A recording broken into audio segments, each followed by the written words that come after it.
কিছু খাবার সেটা মাইগ্রেনকে ট্রিগার করতে পারে।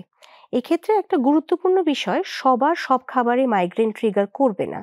সাধারণত বই পুস্তকে যেটা বলা থাকে যে যদি কেউ ডার্ক চকলেট খায় সেটাতে হয়তো মাথা ব্যথা ট্রিগার করতে পারে।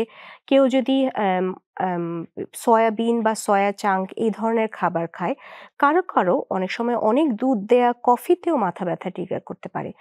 তো আপনার ক্ষেত্রে কোন খাবারটা আপনার মাইগ্রেন ট্রিগার করবে সেইটা বের করার সবচেয়ে আম সহজ উপায় হচ্ছে আপনি যদি আপনার ডায়েরিটা মেইনটেইন করেন এবং খুঁজে দেখেন যে কোন খাবার খাওয়া মাত্র আপনার মাথাটা ব্যথা করছে, এবং সেটা এভয়েড করলে বেশিরভাগ সময় মাথা ব্যথার এই কষ্টটা থেকে মুক্তি পেতে পারেন।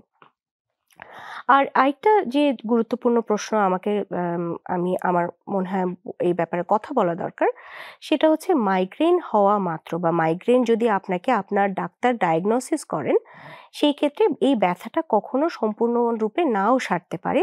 কিন্তু আপনার লাইফস্টাইল চেঞ্জ এবং ওষুধপত্রের মাধ্যমে ব্যথাটাকে নিয়ন্ত্রণ রাখা যায়।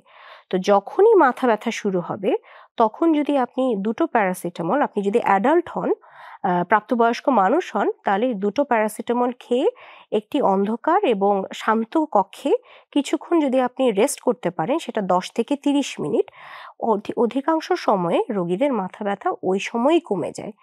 যদি না হয়, সেক্ষেত্রে পরবর্তী যে ওষুধপত্রগুলো সেগুলো খেতে হবে এবং প্রচুর পানি পান করতে হবে।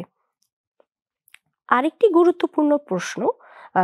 গুরুত্বপূর্ণ বিষয় যেটা বলতে চাচ্ছি, মাইগ্রেনের একটি ইন্টারেস্টিং ফেনোমেনন আছে। সেটা হচ্ছে মাইগ্রেনের সময় এই যে বমি ভাবটা হয়, এই বমির ওষুধটা খেলেও অনেক রোগীর খুব দ্রুততার সাথে মাথা ব্যথাটা কমে যায়। তো আমি সাধারণত আমার রোগীদের সাজেস্ট করি তারা প্যারাসিটামল এবং বমির ওষুধটা একসাথে খেয়ে ১০ থেকে ৩০ মিনিট একটি অন্ধকার কক্ষে যদি রেস্ট নিতে পারেন, তাহলে মাথা ব্যথাটা অনেকাংশে কমে আসবে।